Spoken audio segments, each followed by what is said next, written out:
Hello guys and welcome, LitPower here, ready to bring you guys yet another Wi-Fi battle. This is a Wi-Fi battle against the one and the only NumbNexus. This was an incredible game, I'll tell you that right now. It was absolutely intense. It was probably the best game I've had in a long time. And you'll see in the battle, and you've probably seen it on NumbNexus channel. If you're from here, then you know, thanks for coming and visiting my channel, because that's absolutely amazing. And hopefully you can like my perspective and you see what I was thinking at the time, and hopefully you can just see what, I was kind of doing at the time. If you haven't seen the battle, then that's great, then you're in for a great treat, because it was definitely a great battle. So I'm going to put team preview for you guys up here, and yeah, as you can see, he's running I looked at his team and I thought, well, doesn't look that threatening, and Glycol, yeah, I just ice beam my call, you know, Chansey, and close combat my fair. I thought all the other ones are quite frail. I thought, oh, it's great, it's amazing, because I can take this team on, it doesn't even look that hard. But that definitely was not the case, and this game turned out to be absolutely amazing. So because this is such a long game and it is such a good quality game, we're not going to mess around, we're just going to get straight into the battle. Right. Now, so like I said, Nexus, thanks for challenging me. It was a good battle, and obviously Genesect is a very obvious sort of lead, so I did lead off my Sylveon because I think that's my best shot. I didn't want to lead off with my Infernape just yet, because he could have easily switched down to his Chansey. So I'm thinking Sylveon is my best counter so far for it, because he's not going to want to go for a special attack because I'm a special defensive wall. He's obviously going to go for U-turn, which gives me a free turn to set up a Reflect, and you'll see this Reflect is really deadly, because Reflect on this Sylveon is basically really good, because it's max special defense. You put a Reflect up and it's got good defenses on both sides, and it's like wishing and stuff. So he sends in Chansey, and I'm like, oh, why would he want to send in a Chansey against the Sylveon? He's not going to be able to do anything besides Seismic Toss. So I don't know, I'm feeling the Toxic is very predictable, so I'm thinking, great, I know what to do. Switch into my Synchronized Gardevoir, which is exactly what it's made for, just to pass to pass on the statuses to other people, and then Mega Evolve and Unleash Death. So I'm thinking, great, I've got Toxic, I'm going to Synchronize Toxic onto the Chansey. That's going to be amazing for me, because then that's great, because this wall is going to be Toxic. And I'm thinking, oh, I'm in a really good position now. That was a great prediction on my part. And playing very well, and everything's all fine and dandy. So I'm thinking, okay, now I'm going to switch out, because I know I can't actually touch this thing. Go into my Infernape, which is my Craig. I don't know, just some random names, I suppose. So I'm thinking, okay, now I'm going to attack this guy, threaten him out. But then he goes for aromatherapy. I'm just like, oh, really? All that prediction and turn guessing, all for nothing. But then again, I guess it kind of makes sense if he's making a bulky Pokemon. You want to be able to not be toxic and be able to heal yourself. So now he's in Glycol, and I didn't really think this was much of a problem. I thought, you know, close combat's still going to do a lot of damage to this thing, and I was wrong. That did absolutely nothing. I forgot he was kind of resistant because he's part flying, which is just really annoying. And then obviously Toxic Orb, Toxic Heal, and I am not in a good position. I have to switch out. I predicted him to go for an Earthquake, which is why I said in my Garchomp just to take the hit. But he goes to Substitute, because I knew I couldn't actually do anything with Garchomp, and that's why I wanted him to take a hit rather than my Sylveon, because I wanted to send in Sylveon to oh, I have Reflect up. I probably could have used that Reflect actually, I keep on forgetting I have it up. So either way, he says Substitute, and that's not looking very good for me at all. So I'm thinking, okay, he's probably going to go for Toxic again, which is why I send in Gardevoir, because it's already poison. And I'm thinking, I'm not going to take an Earthquake, I'll be able to live it, I'll be able to Moonblast it, because its special defense isn't that high, and hopefully get some nice damage off of it. And, you know, that's what I try to do. So I Mega Evolve, and I'm just going to go straight for the Moonblast, and I think I just break his sub, and seriously, I've seen a lot influx of Mega Gardevoirs. I've not actually seen any at all until like recently, and it's really weird. I'm like, what? Why is everyone using a Mega Gardevoir now? It's like, ugh. But either way, I obviously go for the Moonblast, and it's very disappointing because it's a critical hit. And I'm like, damn it, that would have been incredibly useful if it wasn't like, what's it called? If it wasn't had a sub up. So now he's gonna kill me off, and I'm thinking, okay, I'm just gonna switch out because I kind of want to save this Gardevoir for later. But I'll be honest, I did not predict the Protect. I really didn't. But he goes for the Protect, I'm pretty sure. Yeah, he goes for Protect. So I'm sending my Sylveon because I'm thinking I want to get my screens back up, because obviously the Earthquake was doing a lot of damage, and I'm thinking Sylveon can still do Moonblast and do quite a decent amount of damage to this thing. So he keeps getting Poison Heal, now he's at full health, and now obviously this is going to get Toxic. It's his turn to Toxic. I mean, I was so tempted to put Skill Swap on this Sylveon. Like, seriously, I've run a Skill Swap Sylveon before, But I think I'm going to definitely make another one, because skill swap Sylveon, it completely destroys Gliscor, because they use Toxic on you, you skill swap, you get their poison heal, they get your cute charm, wow, great. And they start taking a load of toxic damage, and you're just there healing up with leftovers, wish, you know, toxic heal. It's absolutely amazing. I don't know why, but either way, obviously, I go for the wish, thinking, oh, I want him to think I'm trying to pass it on to Gardevoir. I'm not sure if that's what he was thinking, but that's what I want him to think. So I'm baiting him to go for the Earthquake again. And I'm going for it because I'm going to switch in my Greninja, which is called Carl, and my plan is to go for the Ice Beam. I'm going to live it. I have the Focus Sash, so I'm thinking I shouldn't be one-hit KO'd with it. I should be about half HP, and then the Wish would bring me back to full HP, so our Focus Sash doesn't actually get broken. And that's what happens. Works very nicely for me. So I'm thinking, okay, takes about half damage, just over half, but Wish brings it all the way back up, thinking, great, that's amazing. And I'm thinking, okay, he's obviously going to switch out, so I'm thinking, what do? I don't want to go for Ice Beam. Oh, he actually goes for Protect, what the hell? I did not see that coming. Oh, I go for Ice Beam now. Sorry guys, I thought I just went for Hydro Pump straight away. By the way, now that I know now that I know he sees I'm going for Ice Beam, now I'm going to change up my moves, because I'm pretty much sure he's going to switch out. So I switch into Hydro Pump, thinking that's going to hit something really hard. Wrong. Here comes this Chansey, ready to wall me for days, which is just... Oh god, these double walls, Chansey and Gliscor, this is such a good combo. I seriously got to use it. I mean, I was really frustrated because I literally could not touch it. I couldn't touch Chansey with my Inferno because Gliscor would come in. I couldn't touch Gliscor because with my Greninja because Chansey would come in. It's like, oh.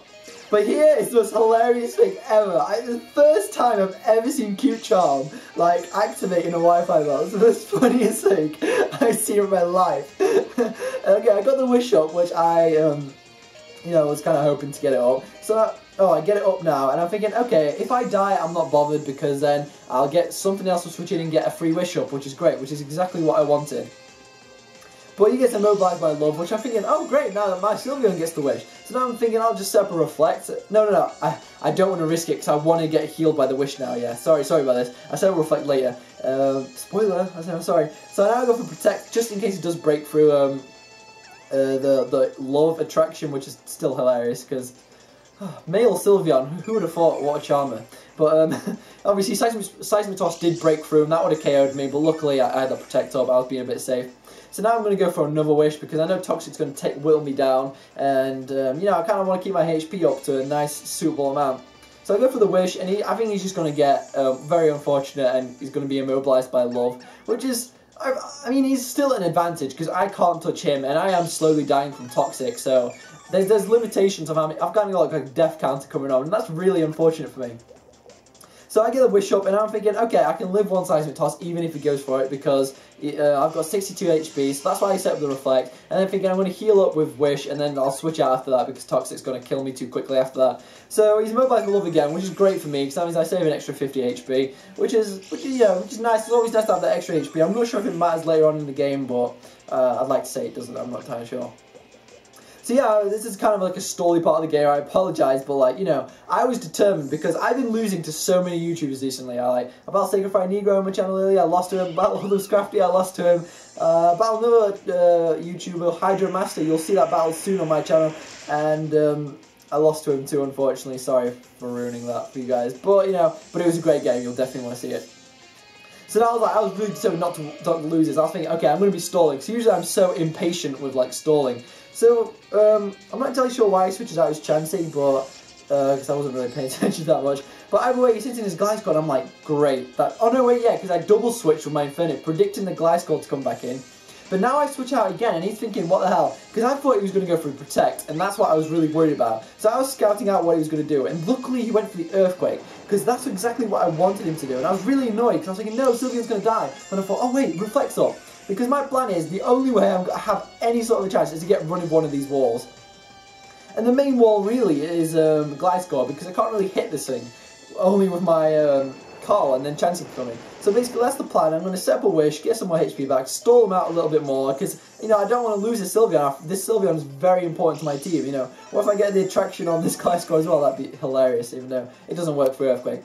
But yeah, the plan is to Destiny Bond with my Mega Gardevoir because I want him to Earthquake, which is why I switched out the first time to see if he would go for Earthquake. Because if I was in his, I was thinking in his position, I would have gone straight for Protect, knowing the Toxic would have killed it. But he went for Earthquake anyway, probably because he just wanted to kill it off. He couldn't be bothered to wait. So this is why I'm thinking, okay, he went for Earthquake last time, he's going to go for Earthquake again. He must do, because he did it at the same time. So that's what I'm really hoping. So he goes to Destiny Mode and he goes for Earthquake. I'm like, yes, finally, that I made some sort of, I can make some sort of a comeback. And that's what I'm really hoping for, some sort of a huge comeback now, because this Gliscor was being so annoying. I could not do anything to it. So I'm thinking, okay, what's he going to switch in now that we both have a switch initiative? I'm thinking he's going to send in Genesect, he can always U-turn out, because that's a great lead. So that's why I sent in my Choice Scarf Infernape, which is specifically made to destroy Genesect, because Choice Scarf and Genesect are so annoying. So I'm going for the Fire Punch now, because I don't want to, like, over-predict anything. I mean, I could have probably over-predicted the chance to come in and gone for close combat, which would have been ideal, but unfortunately not, and I don't get, like, the burn or anything, I just get a little damage. And I looked at his defense after this and thought, what the hell? How much defense does Chansey have? And he has 5. Like, 5 defense. Like, base 5 or something like that. What? He was on, like, max defense in this thing and, like, Eviolite. Obviously Eviolite, but max defense. I was like, oh, Jesus Christ, it's so bulky. It's like, ugh. So now I'm just going for Earthquake, thinking, okay, how much damage is that going to do? Because I'm still physically bulky. And it just doesn't do anything. And now another Pokemon of mine is Toxic. It's just like, great, it's like a Toxic Fest over here, you know? I mean, if I carried Aroma Therapy, that would have been amazing, or like Heal Bell on my Sylveon. But, you know, there's a lot of moves on my Sylveon I probably should have carried, you know. Skill Swap would have been useful. Heal Bell, you know, I will carry, you know, a fucking explosion in that thing for all I care. So now I'm sending in this Craig, thinking I'm going to live Seismic Toss if he wants to go for it. And just in case he went for a Soft Boiled, basically, and I was kind of hoping to stay in with my Garchomp just so I can get Rough Skin Rocky Helmet damage on the Chansey, but then I thought, actually, it's not going to go anywhere. So I'm going to close combat, and it lives a close combat from an Infernape. I'm just so confused, because I'm like, how bulky is this? This is super effective from, like, a max attack fucking Infernape. I'm like, oh, so I go for a second one, obviously, and I'm pretty sure he knows I'm Choice from now on, because why would I switch out with my Fire Punch and then switch back in and use close combat? I'd surely switch up the move. So he knows I'm Choice Scarfed, and that's why he's obviously going to be careful with Genesect now.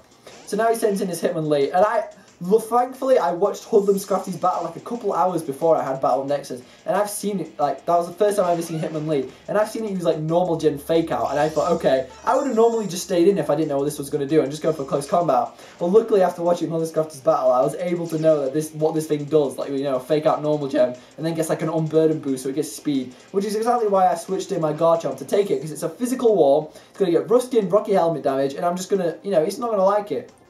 High Jump Kick, I'm like, okay, I know I can live that. I'm too bulky to not live it. Rough Skin Rocky Helmet is going to do even more damage to him, which is absolutely amazing for me. And then I'm just going to finish it off with an Earthquake, because I thought Earthquake's the safest move. It's going to hit everything on his team, nice and, you know, decent amount of damage, and Hitmonlee is just not going to stand a chance. So I'm thinking, great, I'm making some sort of a comeback here. That's amazing, amazing, yes.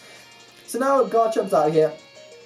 He sends out Keldeo, and I'm just like, well, you know, I had nothing to switch into, so I kind of just had to let this thing die, and yeah, that's really what happened. My Garchomp dies to a Secret Sword, and I'm thinking, whatever, I'll send in Carl now, thinking I can go for the extra sensory. If he goes for Secret Sword again, it's going to be resisted, which is exactly what I was hoping he'd go for Secret Sword, because I don't see that many Greninjas carry extra sensory, so that's great. It does a lot of damage, and I'm very happy with that. But he goes for Icy Wind, which is actually a really good play, because now he slows me down, now he's going to be quicker, he's broke my stash, and that's very unfortunate. But he goes for Hydro Pump, and he misses, which is, whew, that was, I don't know if that would have killed. I mean, it probably would have, knowing how much the non-stab Icy Wind did. It most likely would have. I would have come back with Infernape either way, or whatever.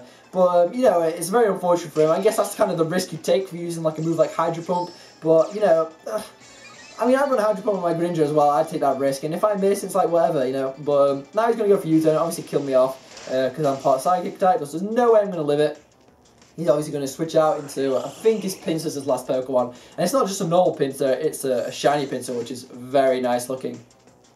Yep, yeah, Pinsir. And I'm thinking, okay, he's got Pinsir out. I'm just going to send in my Goodra, because I don't want to send in Infernape, because he can just go for Quick Attack. That's what I was worried about. I really was worried about that. So I sent in this, but then I forget he had Quick Attack later. It's like really weird. But he Mega Evolved straight away, and I was thinking, okay, I'm just going to go for Flamethrower, do as much damage as possible, and then come in with my Choice Scarf Infernape and Fire Punch both.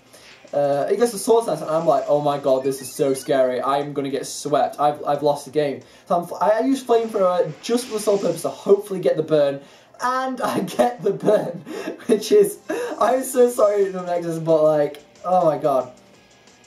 And also, I had to do, you know, we were talking afterwards, and he was like, yo, that burn mattered, and I was like, yeah, you know, it probably did. But just to double check, I did damage calc, and the only way that burn would have mattered, because I looked at +2 Earthquake from a Mega Pinsir to attack my Goodra, and there was a 25% chance it would have killed me, which means 75% chance I could have lived the hit anyway, you know, at +2. Obviously, with a very sliver of HP. So I'm just saying it might not have mattered so much, but if he got a crit like it just did there, then obviously that would have definitely not mattered. But either way, now he's obviously going to go for Ice Beam because that's his best move, and he's going to kill my Infernape just in case he does outspeed for whatever magical reason.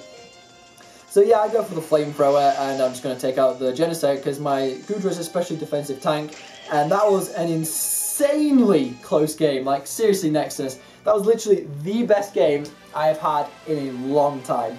Like, oh my god, if you were just a random person, this would be a gold medal, like, battle, because that's how good it was, that's how I believe how good it was. And yeah, I won, and yeah, the hacks was somehow on my side, which it never usually is. You know, I'm not complaining, but at the same time, you know, you play the game, the hacks happens, that's what it's going to do. I mean, you can't deny, it doesn't really matter who wins or loses, to be honest. I don't really mind if I lose, I learn a lot from my experiences of losing, and NumbNexus, I'm sure you guys watching the video cannot deny that it was not a good match, because that was an amazing match. I thought it was amazing. I was so pumped, you know, during the match when I was playing it live. I kind of wish I recorded it live like he did. I didn't know he was recording it live, you know, it's like, whatever. But yeah, like, NumbNexus, that was an amazing game. If you haven't already checked out his perspective, it will be linked below, along with his channel. You definitely check out his stuff if you don't already know him. I'd be really surprised if you know him, and obviously you know me. For whatever reason, that'd be really weird, I don't know. But yeah, definitely check out his stuff. And if you guys want to battle with me, just follow me on my Twitter, because that's where I'm going to do my battles. I'll tweet out when I need a battle, etc, etc. So yeah, and that's pretty much it. And hopefully you liked the live battle Monday. I had quite a lot of good feedback from that, so I'm definitely keeping that up as a series. So yeah, you'll get a live battle every Monday. I know I shouldn't be adding more videos to my schedule because I've got so much schoolwork and stuff like that, but you know, because I love you guys so much, I'm going to do it anyway. Yeah, yet again, thanks guys for watching, thanks NumbNexus for the great battle, and I'll see you guys in my next video.